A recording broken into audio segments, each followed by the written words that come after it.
আজকাল প্রায়শই নিউজ পেপারে দেখতে পাবেন জিম করতে গিয়ে বা খেলাধুলা করতে গিয়ে ইয়ং জেনারেশনের সাডেন কার্ডিয়াক ডেথ হচ্ছে। তাহলে কি জিম করবেন না বা খেলাধুলা করতে যাবেন না? একদমই না। তার আগে কিছু সতর্কতা অবলম্বন করতে হবে। তাহলে জেনে নেওয়া যাক এই সাডেন কার্ডিয়াক ডেথ ইয়ং জেনারেশনে কেন হয়। নাম্বার ওয়ান, অজানা হৃদরোগ।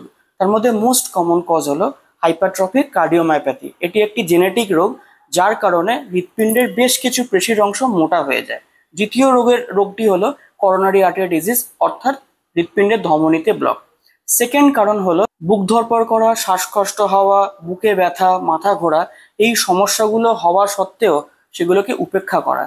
Number three, medical check up ছাড়া জিমে জয়েন করা। নাম্বার ফোর, কিছু শক্তিবর্ধক ইনজেকশন লাইক স্টেরয়েড এইগুলোর অপপ্রয়োগ করা। নাম্বার ফাইভ, ডিহাইড্রেশন এবং ইলেকট্রোলাইট ইমব্যালেন্স। তার মধ্যে বলতে গেলে পটাশিয়াম খুব কমে গেলে বা বেড়ে গেলে সাডেন কার্ডিয়াক ডেথ হয়, হৃৎপিণ্ডের রিদমে চেঞ্জ হয়।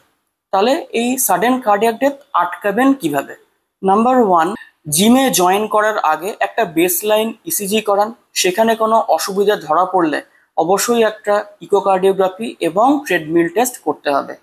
নাম্বার টু, জিমে গিয়ে বা খেলাধুলা করতে গেলে ট্রেনারের অ্যাবসেন্সে কোনো বেশি চাপের বা অতিরিক্ত চাপের ওয়ার্কআউট করবেন না। নাম্বার থ্রি, এই ধরনের যে হার্টের সিমটমসগুলো আমি আগে ডিসকাস করলাম, যেমন বুক ধড়ফড় হওয়া, শ্বাসকষ্ট হওয়া, মাথা ঘুরে যাওয়া, এইগুলো হলে অবশ্যই হৃৎপিণ্ডের ডক্টরকে, হার্টের ডক্টরকে যোগাযোগ করুন, পরামর্শ নিন। নাম্বার ফোর, এই ইনজেকশন বা শক্তিবর্ধক যে ওষুধগুলো সেগুলোর অপপ্রয়োগ করবেন না। এবং জিমে অবশ্যই একটি এইড নামের মেশিন পাওয়া যায়, যেটাকে বলে অটোমেটিক ডিফিব্রিলেটর। সেটা অনেকাংশেই মানুষটির প্রাণ বাঁচাতে পারে। তাহলে এই ভিডিওটির টেক হোম মেসেজ হলো, জীবনহানির ঝুঁকি রেখে শরীরচর্চা নয়, শরীরচর্চার আগে অবশ্যই একটা স্ক্রিনিং গুরুত্বপূর্ণ।